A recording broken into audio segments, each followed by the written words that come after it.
은혜가 감사되는 삶을 살라 하십니다. 이런 제목으로 함께 말씀을 나누려고 합니다.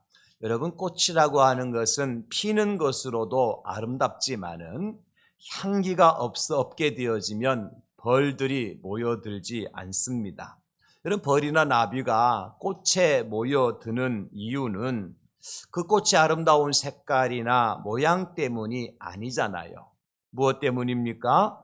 그 꽃의 향기 때문이죠. 그런 의미에서 우리 신앙생활 하는 사람들에게 있어서 은혜가 신앙의 꽃이라고 할 것 같으면 그 감사는 그 꽃의 향기와 같다, 이렇게 말씀을 드릴 수가 있겠습니다.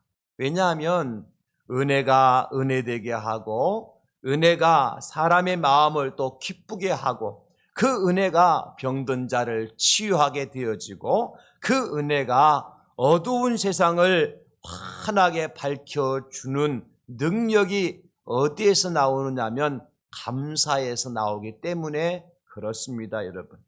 그러므로 여러분, 추수와 이 감사의 절기에 우리는 은혜의 꽃을 피우고 감사로서 그 은혜의 꽃의 향기를 많은 사람들에게 나누며 살아가실 수 있기를 먼저 우리 예수님의 이름으로 축복합니다.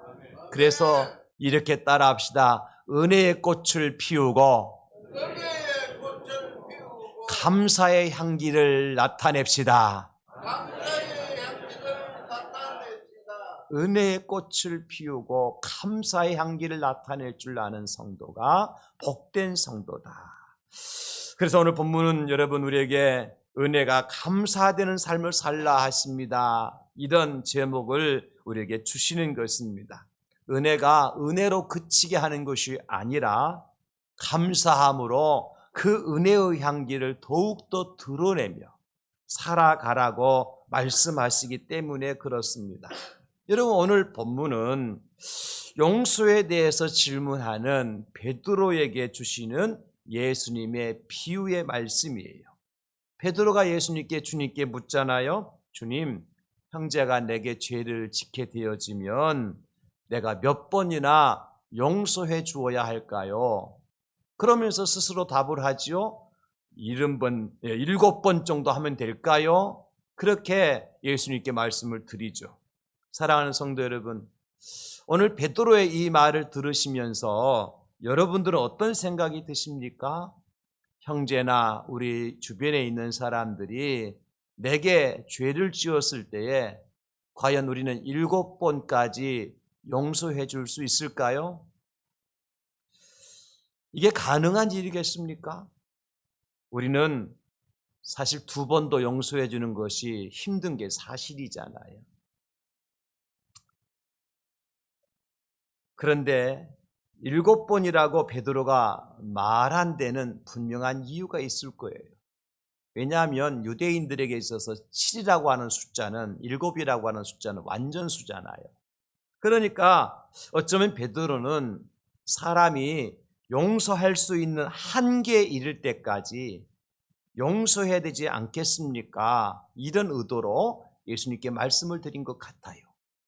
그런데 그 베드로의 말에 대해서 예수님께서 어떻게 응답하시는가 하면 22절에 보면 예수께서 이르시되 내게 이르노니 7번뿐 아니라 7번을 70번까지라도 할지니라, 그렇게 말씀하셔요. 여러분, 이 말을 들은 베드로나 함께 있던 제자들은 어떤 반응을 했을까요? 아마 자신들이 들은 귀를 의심했을 거예요. 우리가 무슨 말을 들은 거지 지금? 사실 베드로가 7번까지 용서해 주면 될까 했을 때도 다른 제자들은 무슨 소리, 어떻게 우리가 7번까지 용서해 줄 수 있단 말이야 라고 아마 베드로의 말조차도 확신하지 못했을 거예요. 그런데 예수님은 7번뿐 아니라 70번씩 7번까지도 용서하여야 한다, 그렇게 말씀하시니까 베드로나 다른 제자들이 귀를 의심할 수밖에요. 왜냐하면 이것은 이 세상에서 일어날 수 없는, 아니, 사람으로서는 불가능한 일을 하라고 예수님께서 말씀하고 계시기 때문에 그렇습니다. 그래서 이렇게 어리둥절하고 있는 제자들에게 곧바로 우리 예수님께서는요, 하나의 예를 들어서 설명을 해 주시죠. 그 예가 무엇입니까? 1만 달란트 빚진 자의 예죠. 한 임금이 1만 달란트 빚진 자를 이제 잡아와서는 그 빚을 갚으라고 얘기합니다. 1만 달란트 빚을 갚을 능력이 없는 사람에게 너도 팔고 내 아내도 팔고 내 자식도 팔고 다 팔아서 그 판값으로 나에게 진 빚을 갚으라고 주인이 종에게 이야기를 하게 되어지지요. 이 말을 들은 종이 어떡합니까? 주인님, 내가 지금 당장 빚을 갚을 수 있는 능력이 안 됩니다. 그러니 한 번만 기회를 더 주십시오. 그러면 어떻게 해서든지 주인에게 진 빚을 내가 갚겠습니다. 그러면서 손이 발이 되도록 주인에게 빌고 있는 거예요. 이 모습을 본 주인이 어떡합니까? 불쌍히 여기셔서 그래? 그럼 내가 한 번 용서해 주마. 꼭 이 빚을 갚아야 된다. 그리고 그 종을 돌려보낸 것이 아니라 어떻게 해요? 오늘부로 네가 진 10,000달란트의 빚을 내가 다 탕감해 주었다.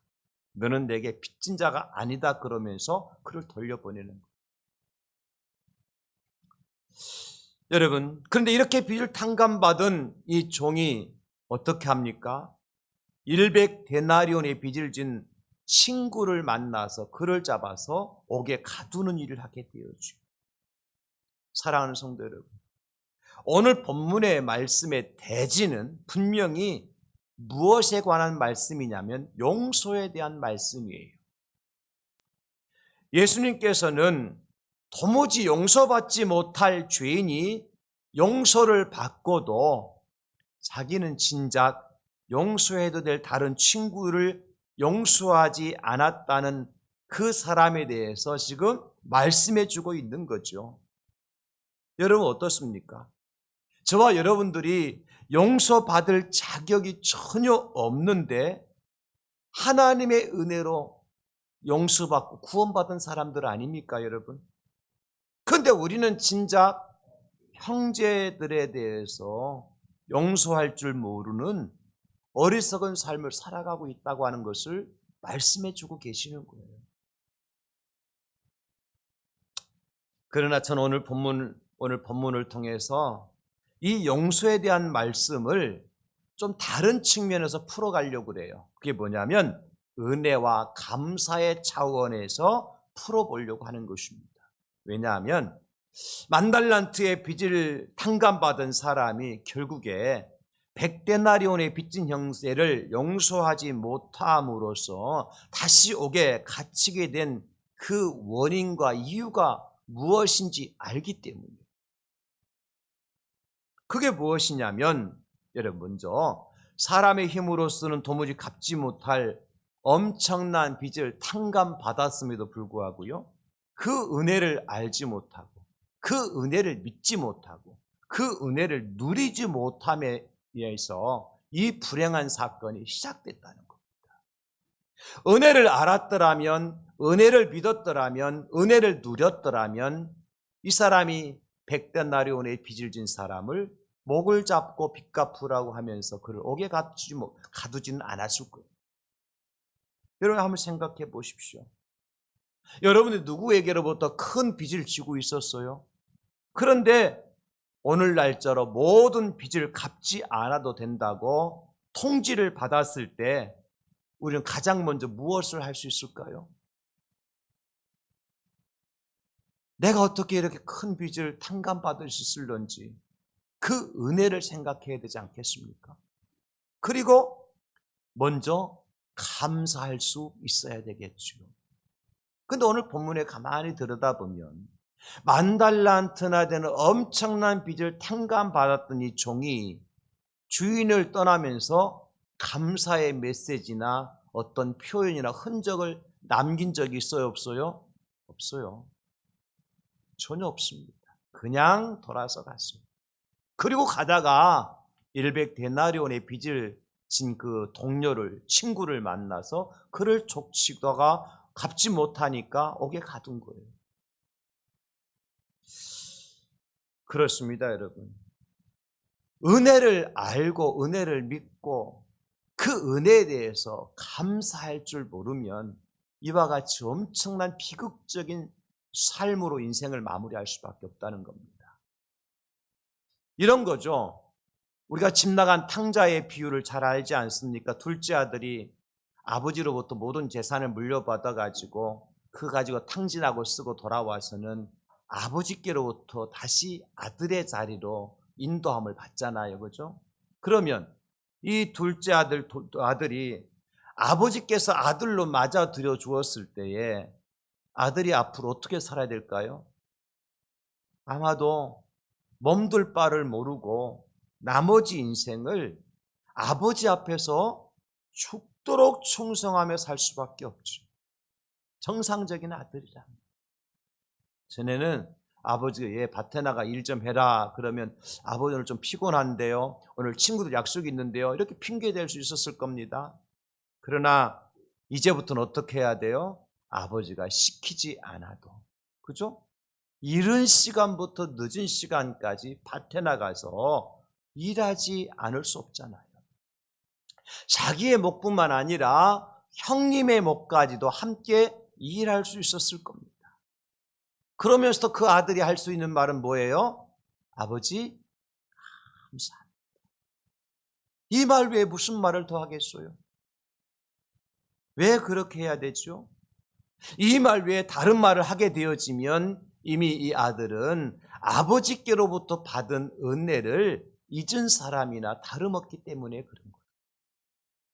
그리고 그것이요, 가만히 생각해 보면 은혜를 누리는 방편이에요. 따라서 우리가 어떻게 하면 우리에게 계신 하나님의 은혜의 꽃을 피우고 어떻게 하면 감사의 향기를 내면서 이 땅에서 살아갈 수 있을까? 은혜가 감사되는 삶의 주인공이 될 수 있을까? 오늘 본문을 통해 두 가지를 제가 꼭 말씀드리고 싶어요. 첫째는요, 은혜를 믿을 때 감사가 된다는 사실이에요. 은혜가 은혜라는 사실을 믿지 못하면 감사가 나올 수 없습니다, 여러분. 사랑하는 성도 여러분, 오늘 본문에 나오는 1만 달란트의 빚을 탕감받은 종의 문제가 무엇이냐면 주인으로부터 받은 은혜를 믿지 못하고 있다는 거예요. 어쩌면 너무나 큰 은혜라서 그런지는 모르겠습니다. 여러분, 웬만한 은혜는 금방 알아차리죠. 그런데 사람이 상상도 할 수 없는 큰 은혜는 감도 잡지 못하고 살아갈 때가 참 많습니다. 예를 들어볼까요? 여러분, 우리가 지금 숨을 쉬고 있는데 숨을 쉬고 있는 그가 하나님의 은혜라는 사실 믿어집니까? 그것 때문에 감사하나요? 주일날 여러분 나오시면서 하나님 우리에게 공기를 주시고 내 폐에 호흡할 수 있는 산소를 공급해 주셔서 내가 숨을 쉴 수 있게 해 주셔서 감사합니다라고 감사한금 드려본 적이 있습니까? 당연한 것으로 알잖아요. 그런데 여러분, 지금 우리 가운데 있는 산소와 공기가 존재한다는 그 자체가 얼마나 하나님의 큰 은혜인 줄 모릅니다. 내 심장에 지금도 벌떡벌떡 뛰고 있다는 그 자체가 얼마나 하나님의 큰 은혜인지 알 수가 없어요. 복권에 당첨돼서 수억을 받은 것만 은혜를 생각하고 죽었다가 살아난 것만 은혜로 생각하지만 여러분, 그렇지 않다는 것 아니겠습니까? 저와 여러분들이 받은 구원의 은혜, 여러분 무엇으로 표현할 수가 있을까요? 아니, 여러분들의 삶의 현장 속에서 나는 하나님의 은혜로 구원받은 사람이라는 사실을 잊지 않고 살아가고 있나요? 아까 찬양 인도자가 인도하를 시작하기 전에 간증의 밤 시간에 간증자들의 이야기를 하셨습니다마는 여러분 어떻습니까? 저는 이번에 20일 다니엘 기도를 통해서 정말 그 어떤 간증자들의 간증보다도 내가 최고의 간증을 가지고 있는 사람이라는 사실을 깨닫게 되었습니다. 그게 뭔 줄 아십니까? 나는 폐가 굳어서 하얗게 된 사람도 아니고 나는 10m 높이에서 떨어졌던 사람도 아니고 나는 20억의 엄청난 돈을 피해봤다가 다시 찾은 사람도 아니에요. 그런 일이 나한테 없었어요. 그냥 나는 건강하게 멀쩡하게 이 자리에 서 있는 거예요. 이것보다 더 큰 은혜가 어디 있어요? 여러분 꼭 10m 떨어졌다 살아나야 은혜입니까? 20억 부도 맞았다 다시 찾아야 은혜입니까? 폐가 하얗게 굳어졌다 다시 살아나야 그것만이 은혜입니까? 아니잖아요. 그냥 이 모습 이대로 하나님 앞에 내가 서 있다는 그 자체가, 이 자리에서 하나님께 찬송하고 하나님을 예배하고 있다는 그 자체가 최고의 은혜고 최고의 기적을 체험한 사람이다. 그걸 깨닫게 되었어요. 사실은 우리가 받은 이 구원의 은혜라고 하는 것이 보통 일이 아니지 않습니까? 온 천하보다도 귀하신 예수님의 생명과 바꾼 것이 우리의 구원이에요, 여러분. 그런데 우리는 그 놀라운 은혜를 그렇게 믿거나 누리거나 못한다는 것이 사실이잖아요. 하나님이 당신의 생명을 주고서 나를 구원해 주셨는데 그 하나님께서 나에게 말씀하시기를, 장 목사, 네가 일주일 중에 하루 정도는 나를 위해서 수고 좀 해줘야 되겠다. 장 목사, 네가 어렵게 힘들게 번 돈 중에서 소득 가운데 10분의 1을 좀 나한테 줘야 되겠다. 장 목사, 내 지갑에 있는 돈 중에서 좀 얼마를 빼서 좀 저 아프리카나 지금 에티오피아나 저축하는 아이들을 위해서 좀 사랑의 헌금을 좀 주었으면 좋겠다. 그렇게 말씀하신다면 우리는 어떻게 해야 될까요? 하나님 내게 베푸신 구원의 은총, 우리 예수님의 생명의 값을 생각하면 일주일 중에 주일 하루 정도는, 그죠? 내가 얻은 소득의 10분의 1 정도는 내 주머니에 있는, 지갑에 있는 그 소중한 재물 정도는 얼마든지 하나님 앞에 드릴 수도 있지 않겠느냐는 거예요. 근데 우리가 그 구원의 크기를 알지 못하고 구원의 은혜를 믿지 않고 은혜를 누리지 못하기 때문에 진정 그런 삶을 살지 못하는 안타까운 건 우리 현실이라는 거죠. 여러분 그렇지 않습니까? 다만 몇백만 원, 몇천만 원 내가 탕감해 준 일이라면 우리가 어떻게 이렇게 살아갈 수 있겠습니까? 누군가가 여러분에게 500만 원 탕감해 주었다, 1000만 원 탕감 받았다 그러면 이렇게 살겠습니까? 아무런 감동도 없이 냉랭하게 말입니다, 여러분. 범사에 감사하지 못하고 원망하며 불평하며 살 수 있겠냔 말이에요. 오늘 본문에 등장하고 있는 종이 탕감받은 10,000달란트라고 하는 금액은요, 한평생 단 한 푼도 쓰지 아니하고 다 모아도 갚을 수 없는 엄청난 크기의 돈이에요. 얼마나 되는가 제가 계산해 보니까 하루 일당을 10만 원씩 계산했을 때에 1만 달란트가 얼만큼 되느냐면 약 6조 원이에요. 6조 원. 이거 갚을 수 있나요? 못 갚는 돈이에요. 그런데 그 한순간에 다 탕감받았어요. 그러므로 여러분, 이렇게 엄청난 빚을 탕감받은 이 종이 주인으로부터 은혜를 받았음에도 불구하고 그 사실을 믿지 못하고 그냥 돌아간 거예요. 그러므로 내가 받은 은혜가 은혜라는 사실 믿는 것이 너무너무 중요합니다. 내 힘으로 된 것이 아니라 주님께서 일방적으로 내게 베푸신 은혜를 안다면 우리가 이렇게 살지는 않죠. 마치 우리 예수님께 십자가에 달려 돌아가시며 하신 말씀이 뭐죠? 다 이루었도다. 테텔라스타이. 이 탕감이라는 말과 오늘 본문에 테텔레스타이라고 하는 다 이루었다고 말씀하신 주님의 말씀, 헬라어 원문이 같아요. 다 이루어 주셨다. 그럼에도 불구하고 그 은혜를 믿지 못하면 어떻게 살아갑니까? 여전히 어떻게 했든지 그 빚을 갚아야 된다고 생각할 겁니다. 그러니까 이 종이 가다가 100데나리온 빚진 사람을 만나니까 그 돈이라도 받아서라도 우리 주인에게 빚을 갚아야 되겠다, 그런 생각에 사로잡혀 있었지 않을까요? 그러니까 그 형제를 용서하지 못하는 것 아니었을까요? 로마서 기자는 말씀하십니다. 우리가 그리스도로 말미암아 죄와 사망의 법에서 해방되었다고. 로마서 8장 1절로 2절. 그러므로 이제 그리스도 안에 있는 자에게는 결코 정죄함이 없나니 이는 그리스도 예수 안에 있는 생명의 성령의 법이 죄와 사망의 법에서 너를 해방하였음이니라. 생명의 성령의 법이 죄와 사망의 법에서 우리를 해방해 주셨다고 말씀하셨습니다. 그러므로 여러분, 은혜를 믿어야 감사의 삶을 살 수 있지 않겠습니까? 은혜를 믿지 못하면 언제나 무거운 죄의 빚을 진 사람처럼 허덕이며 살 수밖에 없어요. 사도 바울의 예를 한번 들어볼게요. 여러분, 바울이 예수님을 만나는 순간 그에게 하나님 주신 선물이 뭐냐면 육체의 가시였습니다.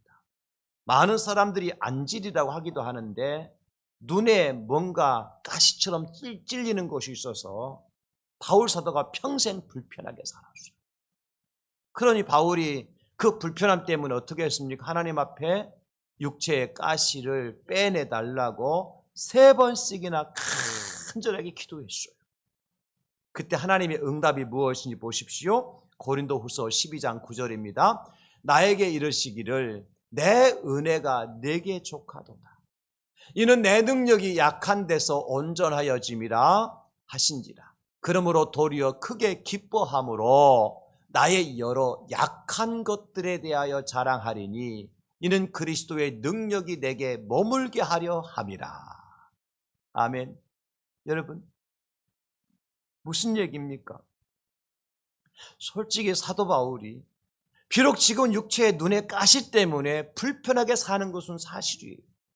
그러나 바울이 이 육체의 가시를 가지고도 얼마나 놀라운 일들을 행하였습니까?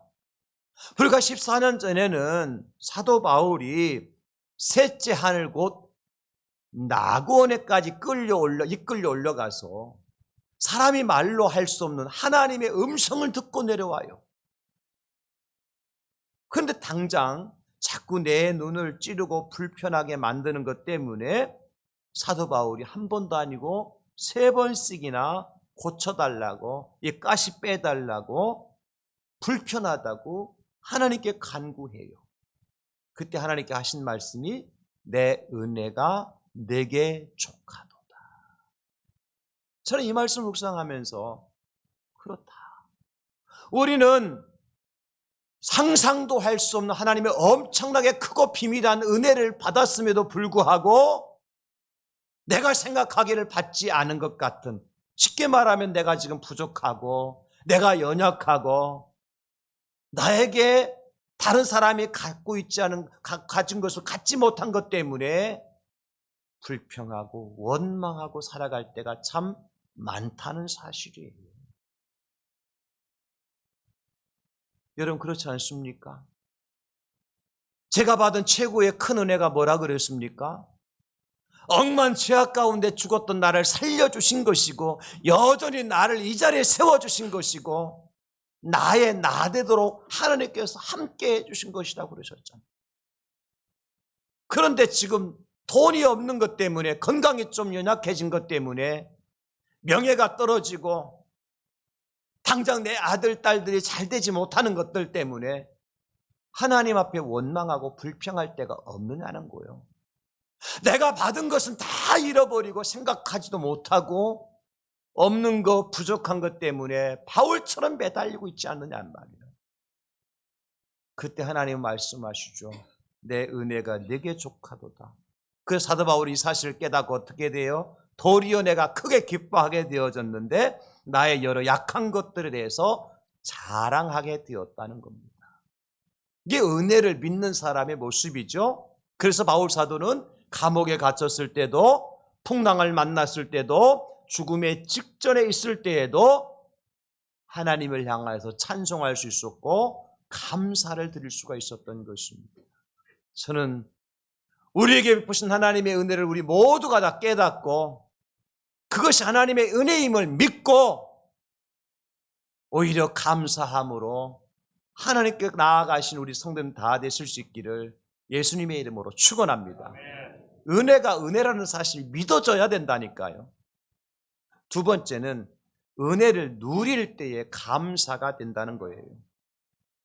아무리 큰 은혜를 받았더라도 누리지 못하면 소용이 없죠. 그림의 떡이라는 말 들어보셨잖아요. 아무리 먹음직스럽게 그려놓은 그러한 떡이라 할지라도 그 그림의 떡이 나를 배부르게 못하잖아요. 간혹가다 그런 뉴스가 나오더라고요. 이제 집안에 어른이 돌아가셨는데 이제 돌아가시는 집안 정리를 하다 보니까 장판 밑에 10,000원권, 5,000원권, 50,000원권이 쫙 깔려 있더라. 그런 얘기를 많이 들어보시죠, 여러분? 여러분, 그게 돌아가시고 난 다음에 그분들에게 무슨 유익이 되겠습니까? 5,000원이라도 단돈 10,000원이라도 정말 그것을 누리지 못하면 그것이 나의 것이 아닌 것입니다, 여러분. 여러분, 아무리 벽장의 장판 밑에 은행 속에 여러분들의 재물을 쌓아두었다 할지라도 그것이 나의 것이 되고 내가 누리지 못하면 나와는 상관없는 것 아니겠습니까? 은행 부도나면 끝이잖아요. 사랑하는 성도 여러분, 구원받은 사람이 누려야 될 가장 큰 은혜는 뭐냐? 저는 자유라고 생각해요. 진리 안에서 자유할 수 있어야 돼요. 없는 것 때문에 맨날 징징징 짜고 다니지 말고 자유할 수 있어야 돼요. 내가 연약한 것 때문에 맨날 인상 쓰고 다니지 말고 자유할 수 있어야 돼요. 이래 사나 저래 사나 한 번 왔다 가는 것이 인생인데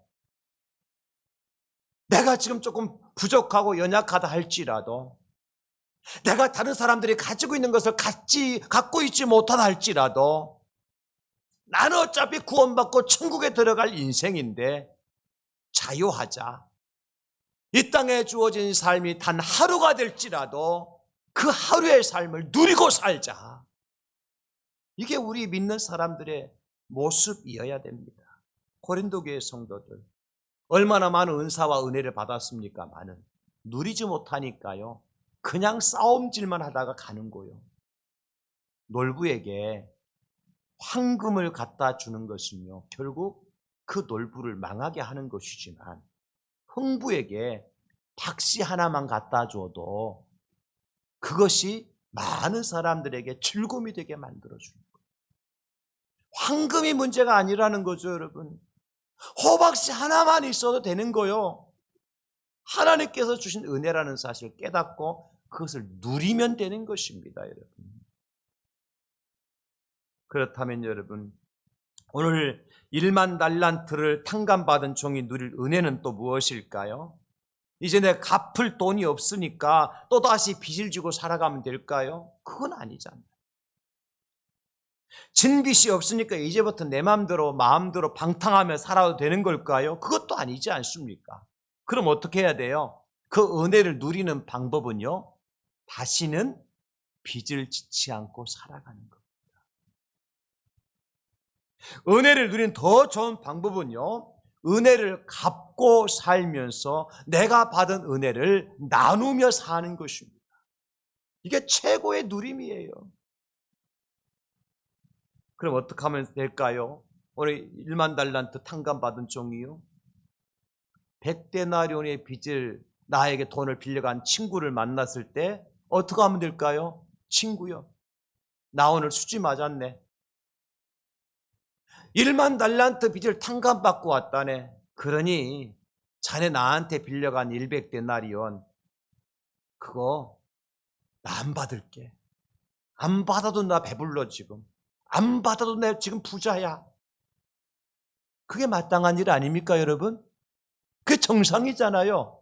은혜를 믿는 사람이라면, 은혜를 누리는 사람이라면 그렇게 살아가야 된다는 거예요. 아니요.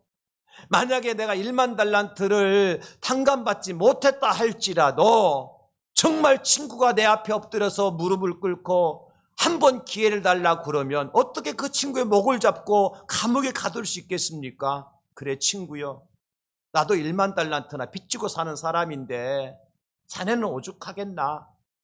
그러면서 그 친구를 기회를 한번 줘야 되지 않겠습니까? 언제든지 자네가 100데나리온 그거 자네가 돈이 생기면 언제든 나한테 갚게나. 나도 빚지고 사는 사람인데. 따라합시다. 나도 빚지고 사는 사람인데. 나도 빚지고 사는 사람인데. 여러분은 빚 안 지고 사는 사람입니까? 여러분 누구에게 용서받지 못할 죄를 짓지 않고 살아가는 사람입니까? 그렇지 않지 않아요.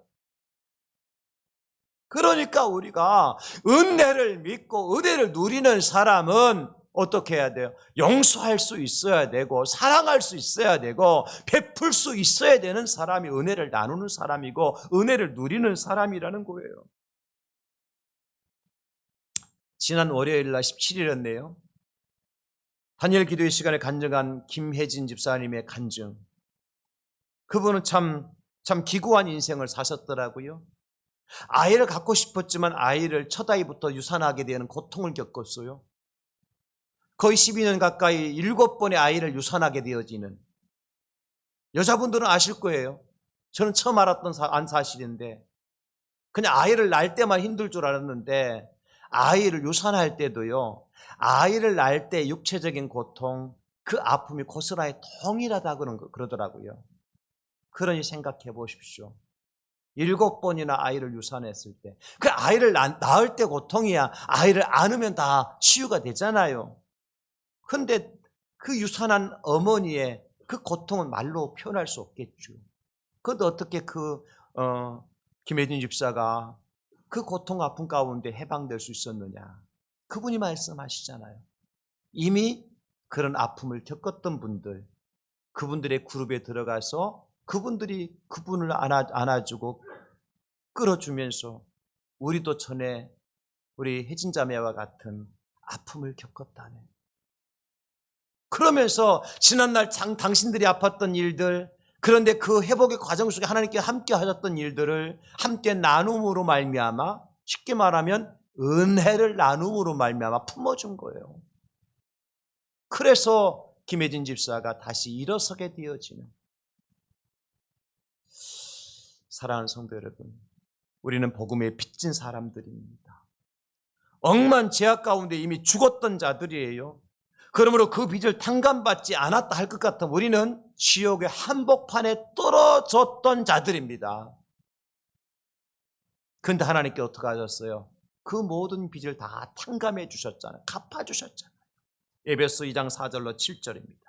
긍휼이 풍성하신 하나님이 우리를 사랑하신 그 큰 사랑을 인하여 허물로 죽은 우리를 그리스도와 함께 살리셨고 너희는 은혜로 구원을 받은 것이라. 또 함께 일으키사 그리스도 예수 안에서 함께 하늘에 앉히시니 이는 그리스도 예수 안에서 우리에게 자비하심으로써 그 은혜의 지극히 풍성함을 모든 여러 세대에 나타내려 하심이라. 무슨 얘기입니까? 은혜를 우리에게 베푸신 하나님의 목적이 뭐예요? 그 은혜를 모든 여러 세대에 나타내며 살라고, 은혜를 누리며 살라는 것입니다. 은혜를 베풀며 살라는 거예요.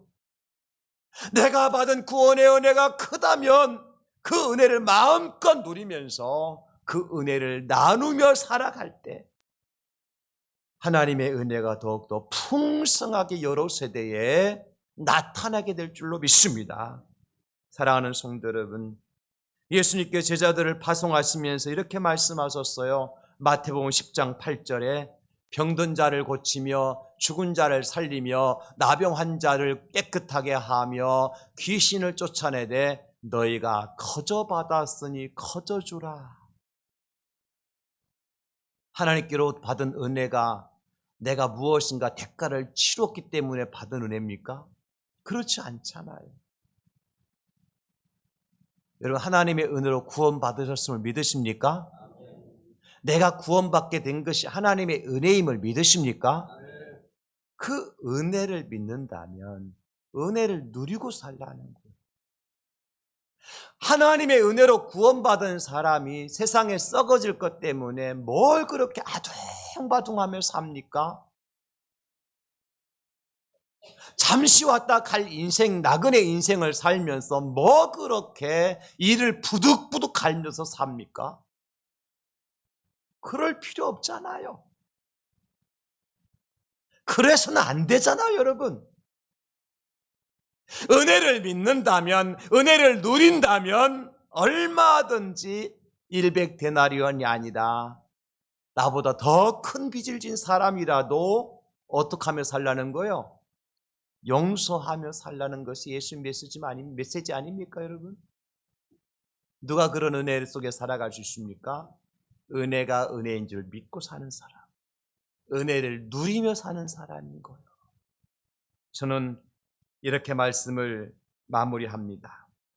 지난 21일 동안 다니엘 기도의 기간 동안에 저는 밤마다 저녁마다 예배당에 나올 때 정말 기대를 가지고 나왔어요. 야, 오늘 밤에는 어떤 사랑의 하나님을 만나게 될까? 오늘 밤 어떤 기적을 행하신 하나님을 우리가 만나게 될까? 오늘 밤에 어떤 역전의 하나님을 내가 만나게 될까? 오늘 밤에는 어떻게 역사하시고 은혜를 베푸신 하나님을 만나게 될까? 21일 동안 하루도 빠짐없이 하나님은 그런 하나님을 우리에게 보여주시고 만나주셨어요. 은혜의 영광도 속에서 빠져나올 수가 없었어요. 그렇다면 이제 우리가 뭘 해야 될까요? 그 은혜를 간증하는 자가 되었으면 좋겠어요. 저는 이미 간증했잖아요, 여러분들에게. 그죠? 단 한 가지라도 여러분에게 주신 은혜가 있다면, 아니 이번엔 다니엘 기도회가 아니라 여러분 신앙생활 하시면서 여러분 각자에게 주신 하나님의 은혜가 있을 겁니다. 그 은혜가 있다면 감추지 마십시오. 누리십시오. 자랑하며 사십시오. 간증하며 사시란 말이에요. 그럴 때 우리는 누구든지 용서할 수 있고 누구든지 사랑할 수 있습니다. 오늘 설교의 제목처럼 은혜가 감사가 되는 삶의 주인공으로 여러분 모두가 다 거듭나실 수 있기를 예수님의 이름으로 축원합니다. 주님 감사합니다.